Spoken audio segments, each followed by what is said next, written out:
Hey, thank you for taking the time to click on today's video. One of the questions that I get pretty frequently as a fiduciary is, Matthew, I have a pension, maybe I have a couple of different pensions, but I don't know which pension election to select. Which one's going to be the best for me? Well, if you're lucky enough to have a pension for yourself, or even more than one pension, I want you to consider yourself to be extremely lucky, because most people today no longer have accessibilities to pensions. But if we do have one, we want to make certain to make a good decision with the election. We want to make a good, wise decision with how we're going to accept the money from that pension and the contingencies that we're going to put into place for ourselves and maybe a spouse if we go ahead and we elect this pension. Now, we want to discuss first and foremost that pension elections are general. There's going to be a number of pension elections that we're going to be looking at today. Some of them may apply to you, all of them may apply to you. But the reality is that every pension is slightly different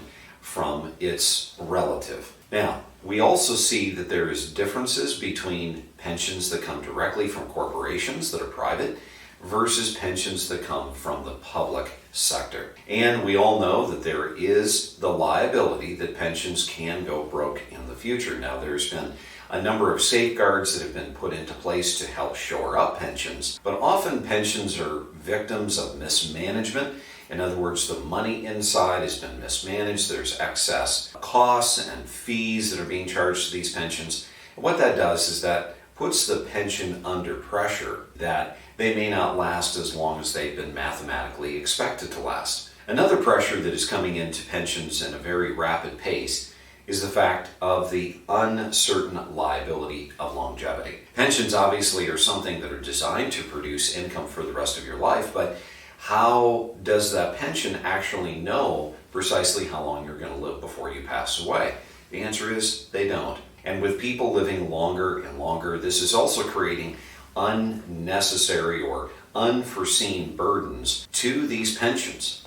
And as a result, some of them are starting to struggle, some of them are underfunded, and it is up to you and your responsibility to look into your pension to figure out if you believe that the pension is on good solid footing, or if the pension is, somewhat underwater and potentially likely to experience significant pullback and potential loss down the road. Now, let's get into pension elections. The first thing that we have to understand is that pension elections are irrevocable. Once you elect to receive your pension in a particular way, that's it. It's very much like Social Security. And when you make that pension election, usually it's done via paperwork. Usually it takes anywhere from a month to as long as 3 months to elect that pension. And before you get to the point where you're retired and you're going to be turning on this pension, what I always encourage clients to do is to contact their pension company and ask for what is referred to as a pension estimate. What this does is this allows you the ability of telling them,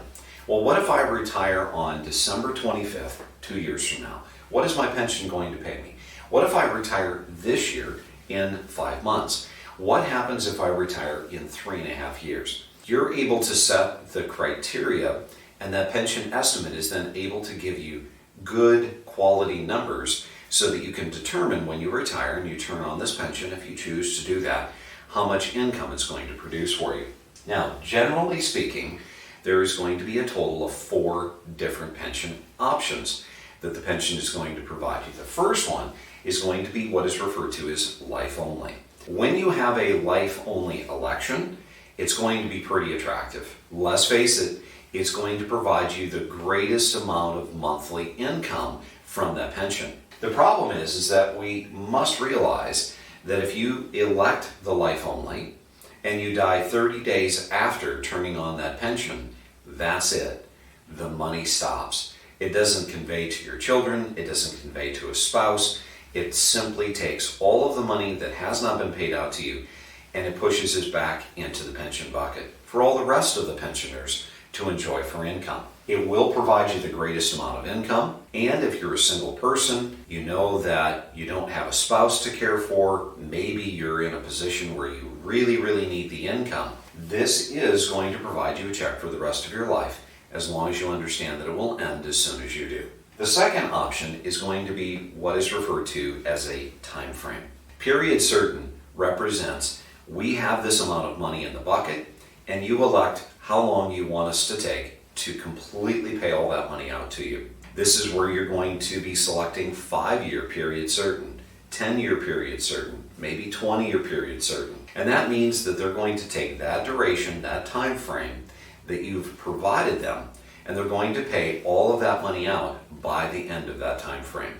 If you select a 5 years, that means that exactly 5 years to the day, you will receive your very last check and the pension will be over. Now, survivorship. Survivorship is something that is very necessary, I believe, to consider in light of the fact if you are a married person. Now, survivorship is going to be broken down into 3 to 4 parts. Generally, it's going to be a 25% survivorship, a 50% survivorship, a 75% survivorship, or even as much as 100%. Now, what does that look like? What does that mean? Well, let's say that I'm receiving $3,000 every single month from my pension.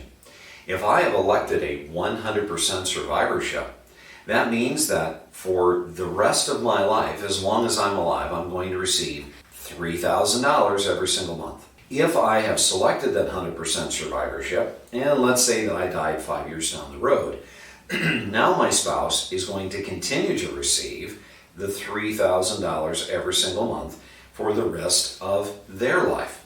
It is a survivorship guarantee so that you have lifetime income as well as your spouse. Now, what happens if your spouse predeceases you? Well, if your spouse predeceases you and you're still alive, you're going to continue to receive your income. Now, what if I did 25%? What if I did 50%? Well, it's pretty simple. Let's say you do 50%. If you die, your spouse is now going to receive $1,500 or 50% of your original benefit. Again, it's going to be guaranteed for the rest of their life, but it's going to be the percentage that is passed on to them. The last option is going to be lump sum. And you know what? Lump sum is something that I see only a part of the time. If you are lucky enough to have a lump sum option, it is something to seriously consider. So what are the ramifications? Well, I'll tell you a quick story. Many, many years ago, I had a client who walked in who worked for a local utility company. And this gentleman sat down and he says, you know what, I'm not willing to sell my soul to the devil for 2%. Now, I don't hear things like that every single day. That was a little bit bizarre. I was a little lost and I said, I don't know what you mean. Can you help me understand? And he said, well, I have a pension, right? I said, yes, you do. And it's my right to turn on the pension, correct? Absolutely. But I also have this ability of rolling my pension. Yes, you do. Now, when a person has a lump sum, obviously you could take that money and just distribute it directly to yourself. But why would you do that? As you're going to end up probably giving 25 to 40 cents on every dollar away in the form of taxes. So generally speaking, if you have a lump sum, you want to roll that directly into an IRA. Now, in this gentleman's mind, the reason he said 2% was he realized that if he took this pension of his and he rolled it directly into the IRA, chances are he wasn't going to be able to produce quite the amount of income from an IRA that he could produce from the pension itself. But you know what? That was okay. That was okay because he was giving up the 2% for a lot more flexibilities. And as I remember that conversation, he had come to the realization that if he did roll his pension lump sum into that IRA, number one, the money was his immediately. That meant that he could invest that money and 100% of that money any way he wanted to. If he wanted to invest it for income, he could do that. If he wanted to invest it for growth in stock, he could do that. He could then begin drawing that income. He could have greater accessibility to his principal. If he was producing 4% and he decided he wanted to take 5 or 6, he could do that. No one was there to tell him no. In the event that he passed away, 100% of that IRA would pass to his spouse. She would have accessibility to all of that money and the income. And third and most important to him was the fact that if he and his wife both passed, 100% of that money would then go to his children. And that's an important component because pensions will typically pay you, they'll typically pay a spouse, but very rarely will they ever pay children. So I hope this video has been helpful in you understanding how a pension works, understanding that pensions are not infallible. they do have problems. They do suffer from mismanagement. They can be on very bad financial turmoil depending upon what the market is like and how they're being invested. They have longevity risk. But by and large, pensions are safe. The question is, how are you going to elect your pension? And hopefully these options and better understanding of these options have helped you feel more educated and prepared to make that pension election. If you like our little videos, I encourage you, hit the thumbs up and that little subscribe button and the bell, and we'll notify you each and every time that we have a video. And also, I encourage you, share this with your friends, your coworkers, individuals that you know may also have pension election decisions to make in the future. Thanks so much for watching, and remember, it's up to you to make today a great day.